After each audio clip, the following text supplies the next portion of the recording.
क्या कभी ऐसा लगा है कि प्राचीन संहिताओं के जटिल श्लोक किसी रहस्यमयी तिजोरी की तरह हैं? आज की ये गहन चर्चा पंचकर्म और औषध ज्ञान को देखने का नजरिया हमेशा के लिए बदल देगी। आज हम उन चाबियों को खोजने वाले हैं जो सीधे दिमाग के बंद दरवाजों को खोलती हैं। नमस्कारम, संहिता ट्रिक्स यूट्यूब चैनल पर आपका स्वागत है। आज हम चरक संहिता सूत्र स्थान का दूसरा अध्याय डिस्कस करेंगे। जी, और अगर हम इसे बड़े परिप्रेक्ष्य में देखें तो ये बात बिल्कुल स्पष्ट होती है कि हमारा मस्तिष्क शब्दों से ज्यादा चित्रों को याद रखता है। मतलब आज की ये चर्चा कोई सामान्य चर्चा नहीं होने वाली है। बिल्कुल नहीं। छात्रों, अपामार्ग तंडुलीय अध्याय की इस विशेष गहन चर्चा का जो हमारा मिशन है वो बहुत स्पष्ट है। यहाँ हमारा उद्देश्य केवल श्लोकों का अनुवाद करना या उन्हें रटना बिल्कुल नहीं है, बल्कि इन अद्भुत विजुअल्स के माध्यम से श्लोक 1 से लेकर 8 तक के अंतः परिमार्जन यानी शरीर की उस गहरी आंतरिक शुद्धि के विज्ञान को समझना है। सही कहा आपने। ये जो दृश्य कल्पनाएं या विजुअल मेटाफर्स हम आज डिकोड करने वाले हैं, ये केवल चित्र नहीं हैं। ये वो मजबूत मानसिक हुक हैं जो इस अत्यंत जटिल औषध विज्ञान को छात्रों की स्मृति में हमेशा के लिए उकेर देंगे। जब जब प्राचीन ज्ञान को एक सटीक और सजीव दृश्य के साथ जोड़ा जाता है तो स्मरण शक्ति अपने उच्चतम स्तर पर काम करती है ना? जी, 100%। तो चलिए इसे विस्तार से समझते हैं। पारंपरिक रूप से इस अध्याय की नींव श्लोक 1 और 2 में रखी गई है। अथा तो अपामार्ग तंडुल्यम अध्यायम व्याख्यास्यामा इति हस्माह भगवानात्रेयः। यहाँ से अंतः परिमार्जन, जिसे आज की दुनिया पंचकर्म चिकित्सा के नाम से ज्यादा जानती है, उसका एक बहुत ही वैज्ञानिक और व्यवस्थित क्रम शुरू होता है। जरा एक मिनट रुकिए। यहाँ एक बहुत ही स्वाभाविक सा सवाल उठता है। आयुर्वेद में हजारों जड़ी बूटियां हैं, फिर इस अत्यंत महत्वपूर्ण अध्याय का नामकरण केवल अपामार्ग पर ही क्यों किया गया? और उसके साथ ये तंडुलीय शब्द क्यों जोड़ा गया? यही तो इस शास्त्र की सबसे बड़ी सुंदरता है। कोई भी शब्द बिना किसी ठोस कारण के नहीं लिखा गया है। अपामार्ग को इसलिए चुना गया क्योंकि शिरो विरेचन अर्थात सिर और साइनस के मार्ग से जमे हुए दोषों को बाहर निकालने की जो प्रक्रिया है, उसमें अपामार्ग निर्विवाद रूप से सर्वश्रेष्ठ है। महर्षि चरक यह संदेश देना चाहते थे कि जब बात ऊर्ध्व जत्रुगत रोगों की हो तो ये औषधि सर्वोच्च है। और जो मैंने तंडुलीय के बारे में पूछा, हाँ, वो तो आधुनिक भेषज कल्पना यानी फार्माकोलॉजी का एक बहुत बड़ा रहस्य खोलता है। तंडुल का अर्थ आम बोलचाल में लोग केवल चावल समझ लेते हैं, लेकिन संहिताओं में इसका अर्थ है छिलका रहित ताजे बीज। सोचिए, प्राचीन काल में कोई आधुनिक रेफ्रिजरेशन या प्रिजर्वेटिव्स तो थे नहीं। बिल्कुल नहीं थे। तो प्रकृति ने बीजों को सुरक्षित रखने के लिए उन पर छिलका यानी एक नेचुरल ब्लिस्टर पैक दिया है। महर्षि निर्देश दे रहे हैं कि औषधि के रूप में केवल उन बीजों का प्रयोग करें जिनका छिलका अभी अभी उतारा गया हो और जिनमें अंकुरण की पूरी क्षमता हो, यानी औषधि पूर्णतः बायोलॉजिकली एक्टिव होनी चाहिए। अगर पुराना या मृत बीज लिया तो शरीर में जाकर वो अपना प्रभाव नहीं दिखा पाएगा। ये तो सच में हैरान कर देने वाला वैज्ञानिक दृष्टिकोण है। इस पूरी प्रक्रिया को स्मृति में स्थायी बनाने के लिए छात्र जरा इस सजीव दृश्य की कल्पना करें। अपने मन की आंखों से देखें कि एक चमचमाती हुई सुनहरी पत्ती और एक ताजा बीज दो विशाल प्राचीन लकड़ी के दरवाजों के बीच से प्रकट हो रहे हैं। वाह, कितना सजीव चित्र है। जी, और ये भारी दरवाजे कोई सामान्य दरवाजे नहीं हैं। ये हमारे शरीर के भीतर जाने वाले मुख्य मार्ग हैं, और ये सुनहरी पत्ती उस आंतरिक शुद्धि की शुरुआत दर्शाती है। इसे याद रखने के लिए छात्रों को A to A कनेक्शन की ट्रिक का उपयोग करना चाहिए। अ से अपामार्ग और अ से अंतः संशोधन। परीक्षा भवन में जब भी अ से अपामार्ग सामने आए, तुरंत दिमाग में अ से अंतः संशोधन की घंटी बजनी चाहिए। वो भारी दरवाजा खुल चुका है। बहुत ही शानदार। अब जब दरवाजा खुल ही गया है तो देखते हैं कि अंदर कौन सी औषधियां काम कर रही हैं। चलिए श्लोक 3 का संदर्भ लेते हैं। अपामार्गस्य बीजानि पिप्पली मरिचानि च विडंगान्यथा शीघ्रूणि सर्षपाम स्तुम्बुरूणि च। यहाँ से शिरोविरेचन की 25 प्रमुख चाबियों यानी औषधियों की मास्टर सूची शुरू होती है। यानी ये वो जड़ी बूटियां हैं जो सीधे सिर के दोषों पर काम करेंगे। बिल्कुल। अगर हम इनके गुणों का विश्लेषण करें तो ये औषधियां स्वभाव से अत्यंत तीक्ष्ण और उष्ण होती हैं। सिर के अंदर, विशेषकर साइनस में, कफ बहुत ही गाढ़े चिपचिपे जालों के रूप में जमा होता है। उसे वहां से खुरच कर निकालने के लिए ऐसी ही तीक्ष्ण जड़ी बूटियों की आवश्यकता होती है। लेकिन यहाँ मुझे एक विरोधाभास नजर आ रहा है। इस सूची में विडंग का उल्लेख है। जहां तक सामान्य आयुर्वेद का ज्ञान है, विडंग तो अपने कृमिघ्न यानी पेट के कीड़ों को मारने वाले गुण के लिए प्रसिद्ध है। उसे सिर की सफाई वाले समूह में क्यों रखा गया है? ये एक बहुत ही सटीक और गहरा अवलोकन है और इसका उत्तर आधुनिक विज्ञान के बायोफिल्म सिद्धांत से जुड़ता है। कई बार पुराने और जिद्दी साइनस इन्फेक्शंस केवल सामान्य कफ नहीं होते, बल्कि वहां बैक्टीरिया या फंगस की कॉलोनियां बन जाती हैं, जो एक प्रकार के सूक्ष्म परजीवी या कृमि ही हैं। अच्छा, तो विडंग उस बायोफिल्म को तोड़ता है? जी हाँ, विडंग को जानबूझकर यहाँ रखा गया है ताकि नासा मार्ग में मौजूद किसी भी प्रकार के सूक्ष्म संक्रमण या कृमि को जड़ से काटा जा सके। अद्भुत। इस सूक्ष्म मारक क्षमता को एक दृश्य के रूप में उकेरते हैं। छात्रों, कल्पना करें कि एक चमकती हुई सुनहरी कंघी है। वो कंघी सिर के भीतर मौजूद कफ के जटिल जालों और जड़ों के बीच से बहुत तेजी से और तीखेपन से गुजर रही है, और उस कंघी के डर से छोटे छोटे परजीवी घबरा कर वहां से भाग रहे हैं। यह कंघी उन तीक्ष्ण औषधियों का सीधा चित्रण है। बिल्कुल। साथ ही यहाँ त्रिकाटु ट्रैकर ट्रिक लागू होती है। श्लोक में पिप्पली और मरीच आ चुके हैं। त्रिकटु परिवार के 2 सदस्य आ गए हैं, लेकिन तीसरा अभी बाकी है। छात्रों, इस अधूरी तिकड़ी को अपने दिमाग में होल्ड करके रखें, क्योंकि वो तीसरा सदस्य आगे आने वाला है। हाँ, उस तीसरे सदस्य का हमें बेसब्री से इंतजार रहेगा। अब इसी विचार को आगे बढ़ाते हुए इस अगली स्लाइड के शानदार दृश्य को देखें। पत्थर के एक अत्यंत प्राचीन गुंबद की कल्पना करें। उस गुंबद के भीतर कहीं से प्रकाश की एक पतली सी किरण आ रही है, और उस किरण में कुछ बेहद सुगंधित बीज और पत्तियां हवा में तैरते हुए घूम रहे हैं। ये जो तैरती हुई पत्तियों का दृश्य है, ये औषध विज्ञान के सबसे उन्नत स्वरूप को दर्शाता है। शेरोविरेचन की इस दूसरी श्रेणी में अजाजी यानी जीरा, एला यानी इलायची और अजगंधा जैसी अत्यंत सुगंधित जड़ी बूटियों का प्रयोग बताया गया है, जिनकी सुगंध बहुत ही तेज होती है। जी, और इनका विज्ञान वाष्पशील तेलों या वॉलेटाइल ऑयल्स पर आधारित है। सिर के जो चैनल होते हैं वे अत्यंत सूक्ष्म होते हैं, वहां तक भारी औषधियां नहीं पहुंच पाती, लेकिन ये सुगंधित तेल लिपिड सॉल्युबल होते हैं। जैसे ही ये नासा मार्ग के संपर्क में आते हैं, ये सीधे हमारी घ्राण तंत्रिका को उत्तेजित करते हैं और पलक झपकते ही ब्लड ब्रेन बैरियर को पार कर जाते हैं। और शायद यही कारण है कि इस समूह में तुलसी परिवार का इतना बड़ा दबदबा है। बिल्कुल सही पकड़ा आपने।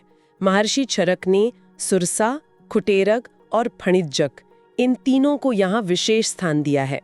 ये तीनों तुलसी की ही अलग अलग उग्र और तीक्ष्ण प्रजातियां हैं। जिद्दी से जिद्दी नासावरोध, जहाँ व्यक्ति को सांस लेने में भारी संघर्ष करना पड़ रहा हो, वहाँ ये औषधियाँ प्राणवायु को तुरंत ऊपर उठाने का काम करती हैं। इनकी गंध इतनी तीक्ष्ण होती है कि यह सीधे मस्तिष्कीय तंत्रिकाओं को जगा देती है। इस जादुई प्रभाव को याद रखने के लिए छात्रों को द तुलसी ट्रियो की ट्रिक का इस्तेमाल करना चाहिए। छात्रों, जब भी परीक्षा में सुरसा, कुटेरक और फणिज्जक एक साथ एक ही विकल्प में नजर आएं, तो तुरंत एक बेहद पवित्र और सुगंधित तुलसी के बगीचे की कल्पना करें। एक ऐसा बगीचा जो केवल और केवल आपके बंद साइनस के ब्लॉकेज को खोलने के लिए उगाया गया है।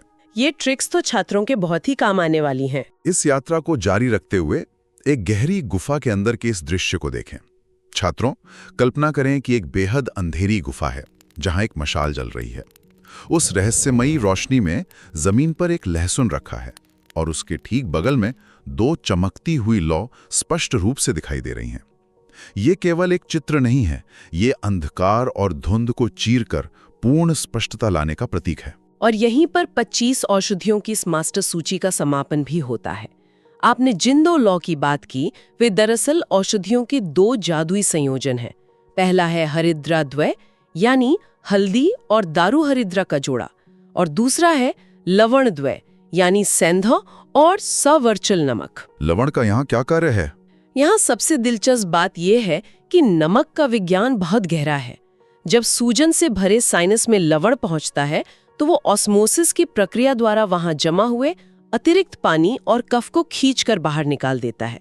और छात्रों को याद होगा कि हम त्रिकटु के तीसरे सदस्य का इंतजार कर रहे थे। जी हाँ, पिपली और मरीच तो पहले ही आ चुके थे।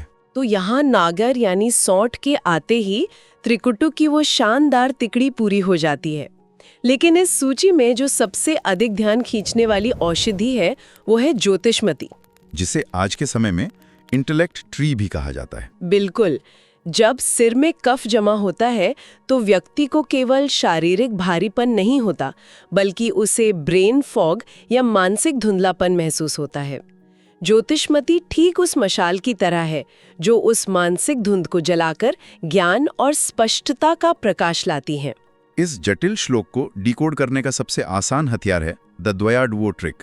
छात्रों, इस पूरी 25 औषधियों की सूची में यह एकमात्र श्लोक है जहां 2 हरिद्रा और 2 लवण एक साथ आते हैं।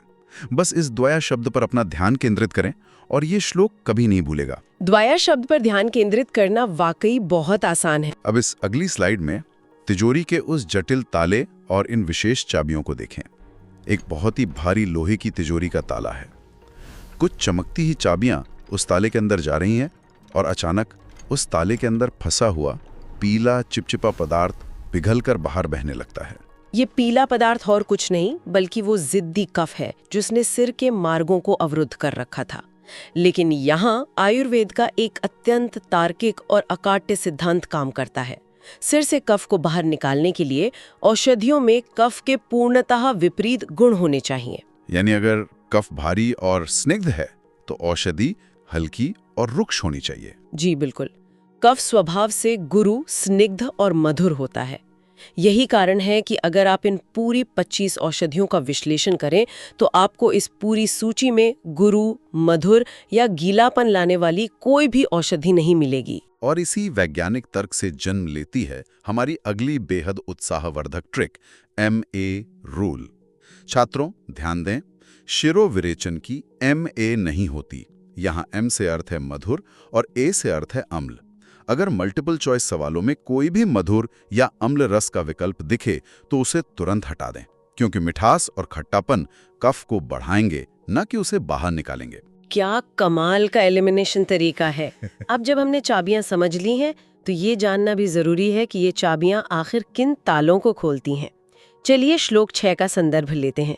गौरवे शिरसशूले पीनसे अर्धावभेदके कृमि व्याधाव पस्मारे घ्राण नाशे प्रमोहके। महर्षि चरक स्पष्ट करते हैं कि इन 25 औषधियों का प्रयोग किन विशेष रोगों में होता है। तो क्या हम इन्हें शारीरिक और न्यूरोलॉजिकल श्रेणियों में बांट सकते हैं? बिल्कुल सही। पहले आते हैं शारीरिक लक्षण, जैसे गौरव यानी सिर का असहनीय रूप से भारी होना, शूल अर्थात भयंकर सिर दर्द, पीनस यानी क्रॉनिक राइनाइटिस जिसमें नासा मार्ग जाम हो जाता है, और अर्धावभेदक जिसे आज का विज्ञान माइग्रेन कहता है। और न्यूरोलॉजिकल लक्षणों में क्या-क्या शामिल है? उनमें कृमि का उल्लेख तो हमने किया ही। इसके अलावा अपस्मार यानी मिर्गी या एपिलेप्सी, घ्राणानाश यानी सूंघने की शक्ति का पूरी तरह चले जाना या एनोस्मिया, और प्रमोहक अर्थात अचानक बेहोशी आना शामिल है। इन सभी स्थितियों में मस्तिष्क के चैनल ब्लॉक हो जाते हैं। इस ब्लॉकेज के हटने के एहसास को समझाने के लिए उस संगमरमर की मूर्ति वाले दृश्य की कल्पना करें। एक शास्त्रीय मूर्ति का सिर है जिससे अचानक इंद्रधनुषी रोशनी फूट रही है, और उसके ठीक ऊपर एक बहुत भारी लोहे का निहाई, जिसे हम एनुअल कहते हैं, हवा में ऊपर की ओर तैर रहा है। ये भारी लोहे का निहाई उस भयानक क्रेनियल फॉग के हटने का प्रतीक है। ये विजुअल सच में सिर का भारीपन का सटीक चित्रण है। लेकिन छात्रों, यहाँ द एग्जामिनर्स ट्रैप यानी परीक्षक के एक बहुत बड़े जाल से सावधान रहना है। ध्यान दें, यहाँ उन्माद का वर्णन बिल्कुल नहीं है। परीक्षक अक्सर भ्रमित करने के लिए बहुविकल्पीय प्रश्नों में उन्माद डाल देते हैं। सूची में केवल अपस्मार और प्रमोहक ही हैं। ये बहुत ही महत्वपूर्ण बिंदु है। ऐसा इसलिए है क्योंकि उन्माद की स्थिति में अक्सर मन को शांत करने वाली चिकित्सा चाहिए होती है।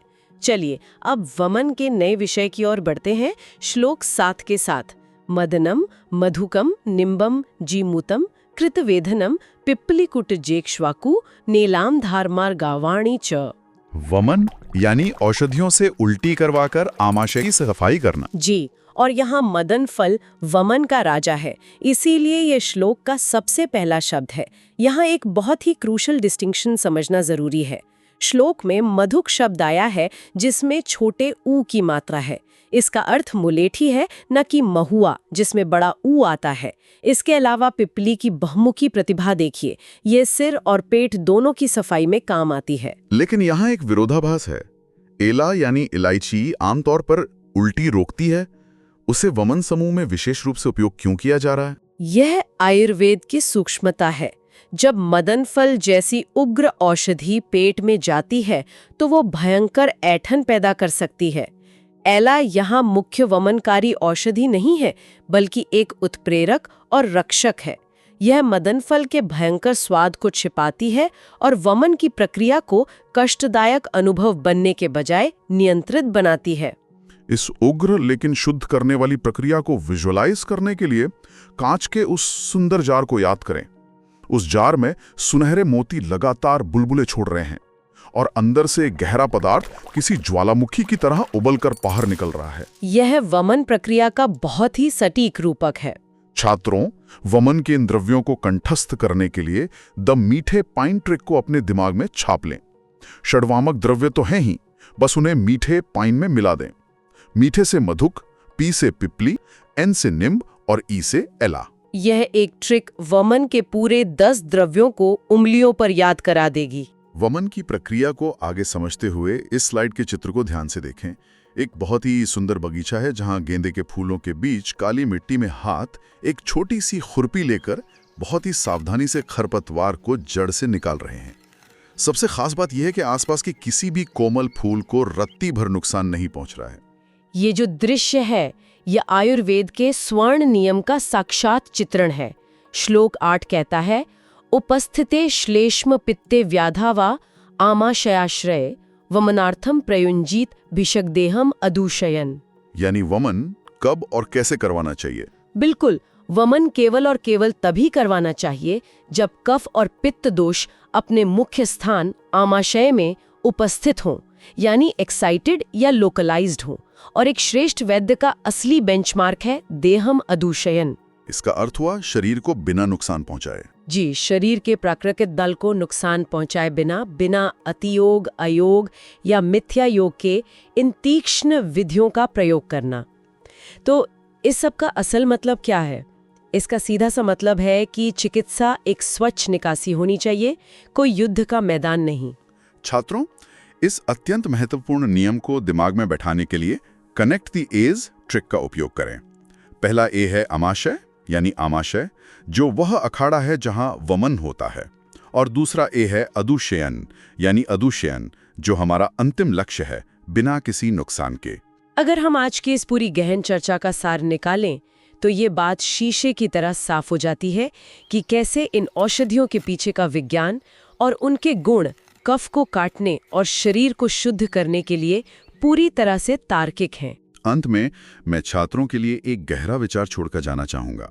जरा सोचिए, हजारों साल पहले हमारे आचार्यों ने बिना किसी आधुनिक लैब के वाष्पनशील तेलों की कार्यप्रणाली और लक्षित अंगों तक पहुंचने की जो तकनीक खोजी थी, क्या वो आधुनिक विज्ञान से भी कहीं अधिक उन्नत नहीं थी? इस पर विचार जरूर कीजिएगा। If you feel a little smarter now, hit the like button. It helps other learners find this video. Let me know in the comments which part of the video you liked most, or any questions or suggestion you still have. Subscribe right here so you can continue your journey with us. And don't forget to share this with a friend who needs a little clarity. See you soon. And while you wait for our next lesson, click on the video that just appeared on your screen now to dive deeper into Ayurveda concepts.